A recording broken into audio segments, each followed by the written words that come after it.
시청자 여러분 안녕하십니까? 민요총 뉴스 서재현입니다. 5월 20일 민요총 뉴스 시작합니다. 미국 대통령 바이든이 오늘 방한해 21일 한미 정상회담을 예정하고 있습니다. 바이든이 단순히 윤석열 대통령 당선을 축하하기 위해 온 것이라 생각하는 사람은 아무도 없습니다. 바이든 방한의 진짜 목적과 의미 지금부터 살펴보겠습니다. 조 바이든 미국 대통령이 20일부터 2박 3일 일정으로 방한해 이튿날인 21일 윤석열 대통령과 회담하고 22일 일본으로 출국할 예정이라 밝혔습니다. 그간 한국 대통령은 취임하면 한미 정상회담을 제일 먼저 해왔습니다. 미국 대통령 역시 한국에서 대통령이 취임하면 즉각 정상회담을 했습니다. 지금까지 한미 정상회담은 1952년 미국 아이젠하워 대통령과 이승만 대통령이 최초로 만난 이래로 작년까지 총 72회 진행됐습니다. 1년에 약 한 번꼴로 진행되어 온 회담. 이는 한국과 미국의 특수한 관계에서부터 출발합니다. 다들 아시겠지만 한국 전쟁은 냉전이 시작되던 출발점에서 일어난 전쟁이었습니다. 그래서 미국은 이 전쟁을 단지 남과 북의 전쟁이 아니라 미국과 소련, 즉 자본주의 진영과 사회주의 진영의 대결로 바라봤습니다. 따라서 미국은 한국전쟁 과정에서 사회주의권에 대한 승리를 거두어야 하는 굉장히 중요한 국가적 이익을 설정을 하고 있었죠. 철저하게 미국은 처음부터 지금까지 일관되게 자신의 이익을 위해서 행동을 해왔습니다. 한국전쟁 직후 체결된 한미상호방위조약은 한미 간 군사동맹 관계를 공식화시켰고 전쟁 이후에도 주한미군이 한국에 주둔하면서 외교, 안보, 경제까지 이 동맹 속에서 우리나라는 미국에 예속화되어 왔습니다. 이번 한미정상회담은 한국 대통령이 취임한 지 11일 만에 열리는 것으로 역대 한국 대통령 중 가장 빨리 열리는 초고속 회담입니다. 바이든이 온다. 그 11일 만에 온다. 이거는 미국 또한 굉장히 긴박하고 절박한 상황이라는 것을 보여줍니다. 이번에 바이든이 빠르게 움직이고 있는 가장 큰 이유는 뭐냐면요. 신냉전 체제를 구축하는 과정에서 전 세계 여론을 움직여 나갈 수 있는 종잣돈, 즉 한국과 일본이라고 하는 이것을 종잣돈 삼아가지고 다른 나라들을 설득 혹은 압박하기 위한, 즉 한국과 일본이 이미 동참하지 않았냐. 이번에 바이든이 우리 정부에게 요구할 정치적 요구는 뭐냐면은 대러 견제 포위 공세, 대중 포위 공세, 그리고 북에 대한 압박, 이 세 가지가 될 것이라고 생각을 합니다. 바이든의 방한 일정에는 이재용 삼성전자 부회장을 비롯한 4대 재벌 면담, 평택 삼성반도체 공장 방문이 포함되어 있습니다. 이 4명만 만나는 비즈니스 라운드 테이블에서 바이든은 미국에 대한 투자 가속화를 요구할 것으로 보입니다. 이렇게 바이든이 방한한다면 우리 한국 노동자들에겐 무슨 영향을 미칠까요? 우선 한국이 중국을 차단하고 압박하는 대중국 포위의 전초기지가 된다면 한국은 중국의 공격 목표가 됩니다. 또 중국과의 수출과 교류가 약화되면 한국 내 노동자들의 생계, 일자리 문제와 직결됩니다. 코로나 위기와 탄소 중립 산업 전환으로 공급망 위기가 도래한 상황에서 우리나라가 미국 주도하의 경제 질서에 편입되어 탈중국, 대미종속을 강화하게 되면 경제 위기가 더욱 고조될 것입니다. 우리나라 국민들은 더욱더 물가 폭등, 식량 위기, 부채 위기에 노출될 수밖에 없습니다. 더욱 심각한 것은 윤석열 정부의 국가안보실이 미국통, 일본통으로 채워지고 있다는 사실입니다. 먼저 국가의 안보를 조율하는 청와대 국가안보실장에 김성한 전 외교부 차관이 임명됐습니다. 김성한 안보실장은 윤석열 대통령의 50년 지기 초등학교 동창으로도 알려져 있는데요. 김 실장은 자타가 공인하는 한미동맹 우선주의자입니다. 윤 대통령이 당선 직후 바이든과의 첫 전화통화를 유선 보안 전화가 아닌 김성한 실장의 개인 휴대폰을 통해 진행한 사실이 알려지기도 했습니다. 또한 국가안보실 1차장은 박근혜 정부에서 한일군사정보협정, 즉 지소미아가 체결될 당시 밀실협정을 진행한 주역이었던 김태효 성균관대 교수입니다. 대표적 미국통, 일본통이었던 두 사람이 다시 윤석열 정부의 국가안보실을 장악한다면 새 정부에서 한미일 동맹이 더욱 적극적이고 빠르게 강화될 것이라고 보는 견해가 나오고 있습니다. 미국이 추진하는 것은 결국은 이제 동아시아 태평양 지역, 인도 태평양 지역을 관리하기 위해서 한미일 삼각 동맹을 강조해 왔고, 이를 위해서는 한국과 일본과의 관계 개선이 굉장히 필요하다.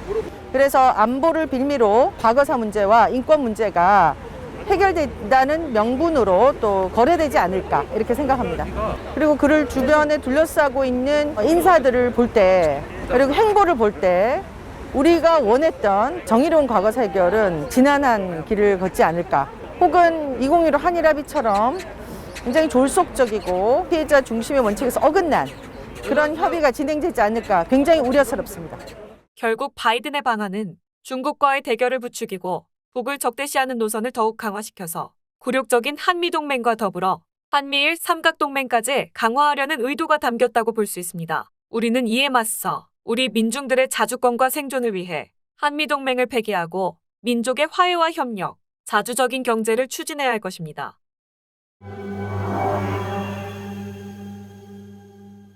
이번 주 민주노총과 가맹산하 소식 전해드립니다. 윤태근 수석 부위원장이 구속된 지 2주일이 되었으나 경찰은 여전히 민주노총 간부들을 무리하게 수사하고 있습니다. 화요일에는 최저임금 인상 촉구 결의대회가 열렸고 학교부터 노동인권교육 정책협약식이 진행되었습니다. 또한 전교조에서 교사들을 대상으로 실시한 설문조사 결과 코로나 이후 교사 81%가 퇴직을 고민 중이라 합니다. 자세한 소식 이어집니다. 윤석열 정부 출범을 전후로 민주노총 간부들에 대한 무더기 수사와 기소가 이루어지고 있습니다. 작년과 올해 초 진행한 민주노총 집회에서 감염병 예방법을 위반했다는 것이 이유입니다. 7.3 전국노동자대회, 12.0 총파업대회, 11월 13일 전국노동자대회, 1월 15일 민중총궐기, 4.13 결의대회 등 출석 요구를 받은 간부들은 총 216명입니다. 민주노총 중앙과 가맹산하 조직을 가리지 않고 있습니다. 이로 인해 작년 양경수 위원장이 구속되었고 지금은 윤태근 수석 부위원장이 구속되었습니다. 한편 지난 5월 10일 구속된 윤태근 수석 부위원장은 서울구치소는 자가격리가 10일인데 옥중에서 자가격리 기간 동안 아무것도 못하고 마스크는 한 개만 준다 라고 말하면서 신입 입감자에 대한 처우 개선을 요구했으나 묵살당해 항의차 단식 중이라고 전해왔습니다. 현재는 요구가 수용되어 단식을 중단했습니다. 민주노총은 탄압에도 굴하지 않고 차별 없는 노동권, 질 좋은 일자리 쟁취를 위한 투쟁을 멈추지 않을 계획입니다. 윤석열 대통령은 후보 시절 최저임금 제도가 비현실적이라고 말해 논란이 있었습니다. 지난 화요일 윤석열 정부 출범 후 첫 최저임금 전원회의가 열렸습니다. 전원회의 전 민주노총은 최저임금 제도 개선을 요구하는 결의대회를 열었습니다. 올해 최저임금 쟁점은 업종 간 지역별 차등적이 논란이 될 예상입니다. 2018년도 최저임금 산입 범위 확대돼서 적용한 것을 정상화하라는 것과 업종별 차등 적용하는 것 반대하는 것이 요구안입니다.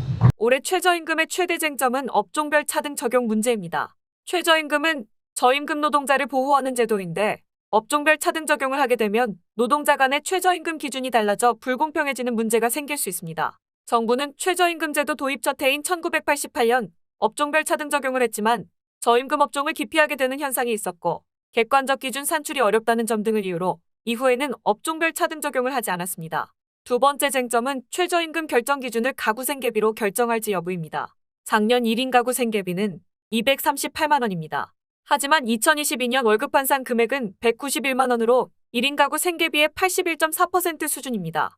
현재 최저임금의 기준으로는 가구 생계비를 충족하지 못한다는 것이 쟁점입니다.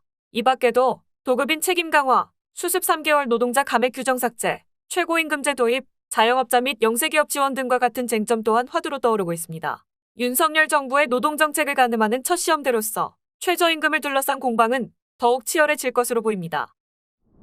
일하는 청소년들이 늘어나면서 학교 노동교육의 필요성이 높아지고 있습니다.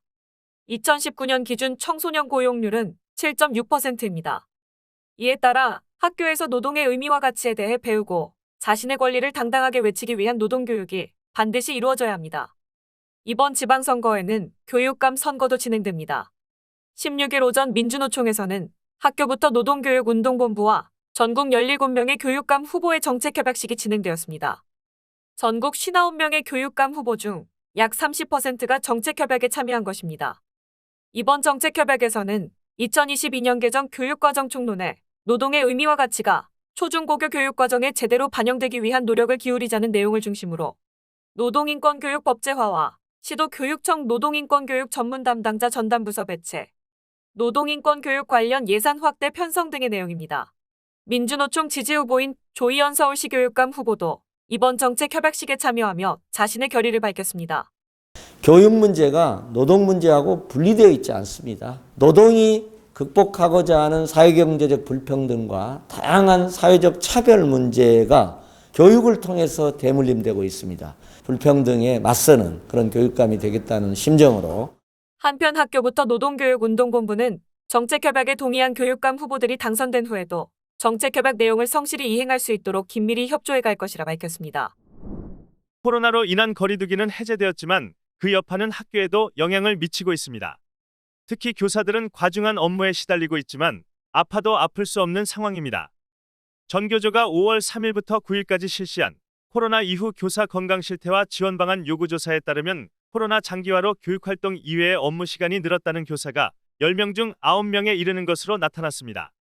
코로나 이후 학사 일정과 등교 지침이 자주 변경되고 원격 수업과 등교 수업을 병행하며 업무 시간이 늘어난 것입니다. 특히 학생들이 변화된 환경에 적응하지 못하고 학부모들의 민원이 늘어나며 교권 침해까지 발생해 코로나 이전에 비해 퇴직이나 휴직을 고민하는 교사도 81.5%에 달합니다. 이에 대해 교육부는 교사 건강 지원 방안을 내놓았으나 도움이 되지 않는다고 응답한 교사들은 89.7%였습니다. 실제 해당 정책이 있는지도 몰랐던 교사들도 있었습니다. 교사의 업무는 어디까지다 이런 것들을 좀 법적으로 명확하게 명시하는 활동을 작년에 전교조로 좀 했었는데 하루빨리 학교의 업무가 정상화될 수 있는 법 제도적인 정비가 이루어져야 된다고 생각합니다. 코로나의 장기화로 현장 교사들은 대체교사 확보와 학급당 학생 수 감축, 실효성 있는 교권 보호 시스템 구축 등을 요구하고 있습니다. 전교조는 5월 28일 전국교사대회를 열어 교사들의 목소리를 높일 예정입니다.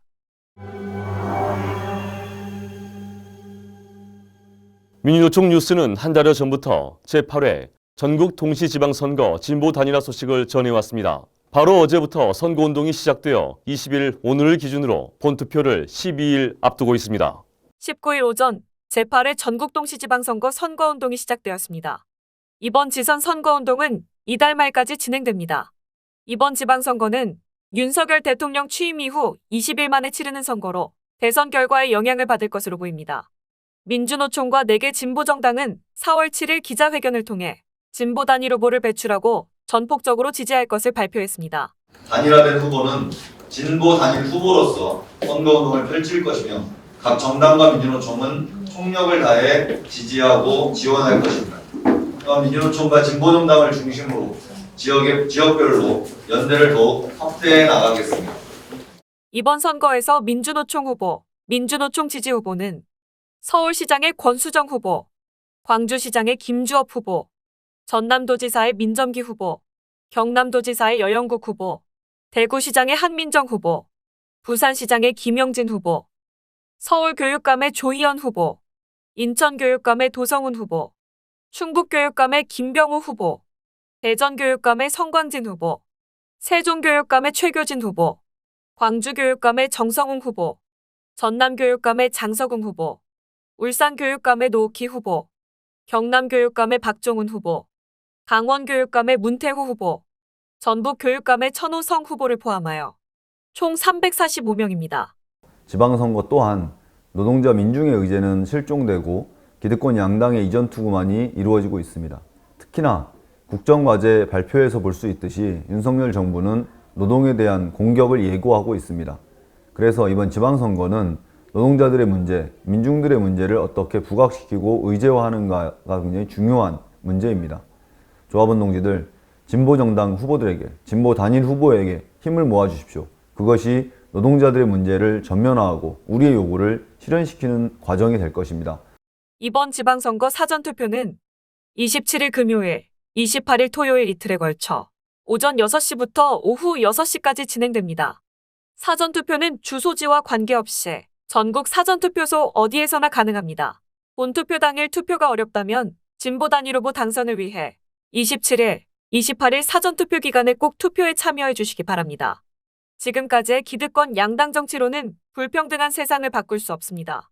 진보 정치가 승리하고 노동자 민중이 주인되는 세상을 더 앞당길 수 있도록 조합원 여러분의 많은 지지와 성원이 필요합니다. 80년 5월 그날의 피를 눈물로 닦고 그날의 뜻은 가슴으로 새기겠습니다. 전남의 벌교여자 중학교의 학생, 학부모, 교사들이 함께 붙인 현수막의 내용입니다. 5.18 민중항쟁 42주년이었던 올해 5월 18일 벌교여중은 주먹밥 만들기부터 묵념, 임을 위한 행진곡 부르기까지 전남도청을 지킨 시민군의 마음을 헤아리는 활동들을 진행했습니다. 지방선거를 앞둔 지금 시점에 정치적 이해관계에 따른 보여주기식 행동을 하는 사람들과 비교되는 진심을 읽게 됩니다. 민주주의의 역사를 기리는 정의로운 벌교여중의 학생들의 이야기를 전해드리며 5월 20일 민주노총 뉴스 마치겠습니다. 시청해주신 여러분 고맙습니다.